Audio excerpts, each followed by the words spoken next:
In this video, we're exposing the 4 absolute worst large loaders that industry professionals, mechanics, and frustrated owners warn against buying. This isn't just about minor quirks or a few bad reviews. We're talking about fundamental flaws in design, engineering, and reliability that can bring a good business to its knees.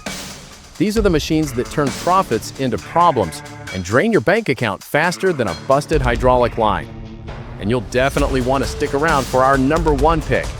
It was a machine sold with a promise so tempting it lured in buyers from all across the country, only to become one of the most infamous cautionary tales in heavy equipment history. This isn't just a list, it's a guide to protect your investment, your time, your money, and your sanity. In that case, let's get to work. Yeah! Number 4, the Caterpillar IT Series, or Integrated Tool Carrier. Coming in at number 4 is a machine from a brand that is the undisputed king of the hill, Caterpillar. The machines in question aren't a single bad model, but an entire concept that promised ultimate versatility. The IT Series, or Integrated Tool Carrier. Models like the IT28G and IT38G were sold as the Swiss Army knife of wheel loaders. The idea was to replace the powerful standard Z-bar linkage with a parallel lift setup, making it perfect for handling forks and a wide array of attachments. One machine to do the work of 2 or 3. But as many production-focused owners discovered, in trying to be a master of everything, the IT loader became a master of none. The problem was a fundamental compromise in its design. That parallel lift linkage, while excellent for keeping a set of forks level, simply lacked the raw breakout force and aggressive digging power of a traditional Z-bar machine. For guys who needed to dig into a hard-packed pile of rock or rapidly load a steady stream of trucks, the machine felt sluggish and underpowered. It was a forklift trying to do a loader's job. But the compromise didn't stop at performance. The IT linkage was inherently more complex. More pins, more bushings, more grease points. In the rough and tumble world of earthmoving, this meant more wear, more maintenance, and more opportunities for things to get sloppy. Mechanics will tell you these front ends developed play and required rebuilds far sooner than their simpler, more robust Z-bar cousins. It was a classic case of a great idea on paper failing in the dirt. For the contractor who bought it expecting legendary cat toughness, what they got was a machine that was just okay at everything and great at nothing. Number 3, the John Deere 644K wheel loader. John Deere. It's a name that means quality and reliability to generations of farmers and contractors. But even the giants stumble. Our number 3 pick is a machine that became a poster child for the troubles of early emissions control technology, the John Deere 644K. On the surface, the 644K is a beast. A powerful, capable machine designed for serious production work in quarries and large job sites. It had a comfortable cab and all the power you could ask for. But hidden on the side of its powerful engine was a ticking bomb, the early Tier 4 emissions system. The main culprit was the EGR, or exhaust gas recirculation system. To meet emission standards, the engine was designed to route some of its hot, sooty exhaust gas back into the cylinders to be reburned. To do this, the exhaust had to be cooled down first, and that's where the problem started, the EGR cooler. This component was a complex bundle of small passages where engine coolant would flow to cool down the exhaust. But the constant flow of hot, dirty exhaust soot would clog these passages.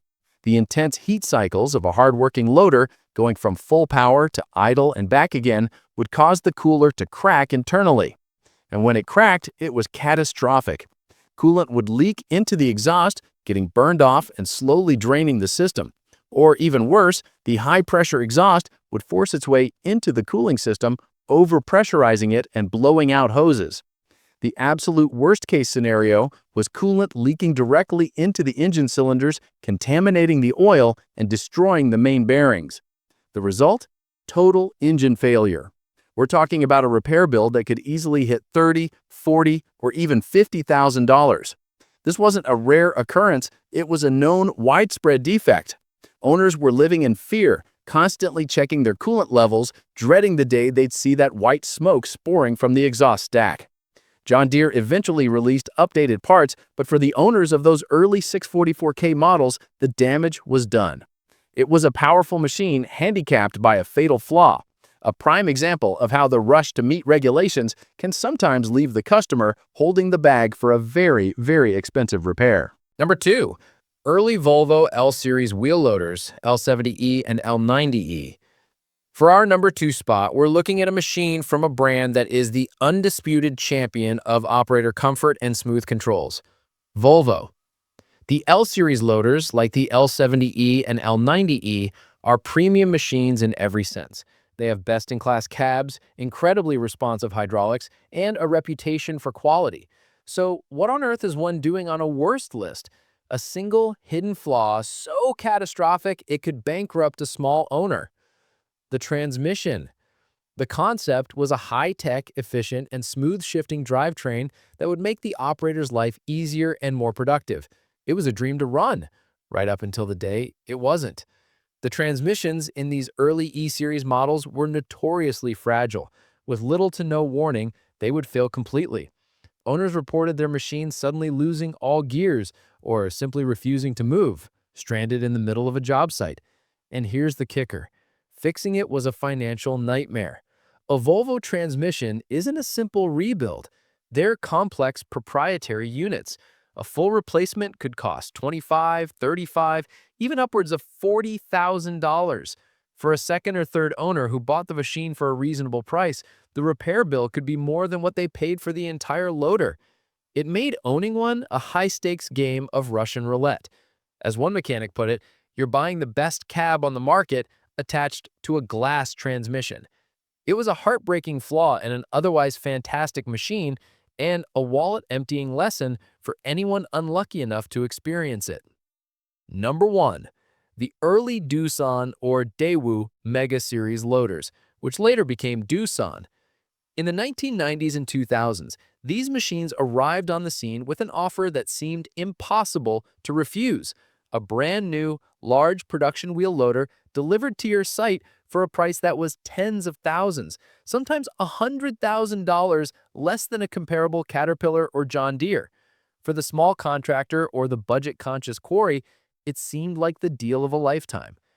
It was a deal that was truly and disastrously too good to be true. This machine was a masterclass in cutting corners. The problem started with the very basics. The electrical systems were a constant source of grief, with gremlins and shorts that would leave the machine dead in the water for no apparent reason. Hydraulic hoses would blow, and the pumps and valves themselves simply lacked the robust engineering to withstand the daily grind of production loading. The steel quality and welds were questionable, leading to cracks in high-stress areas like the loader arms and frame. But the absolute worst part was the complete and total lack of parts and support. This wasn't a machine supported by a vast dealer network. When the transmission failed or a unique hydraulic valve gave out, which it did frequently, you were on your own. Parts were a nightmare to source, often with weeks or months of waiting, leaving a critical machine completely useless. This machine was essentially a disposable loader. It was built to hit a price point, not a quality standard. The initial savings were a mirage, quickly vaporized by crippling downtime and the astronomical cost of trying to find parts and mechanics willing to work on them. The only reliable part of the early Daewoo loader was the lesson it taught, a hard, expensive lesson about value. It proved, beyond a shadow of a doubt, that a cheap price tag is often the most expensive one in the long run. From complex designs that compromised on toughness to premium machines with a fatal flaw, these 4 loaders represent some of the worst investments you can make.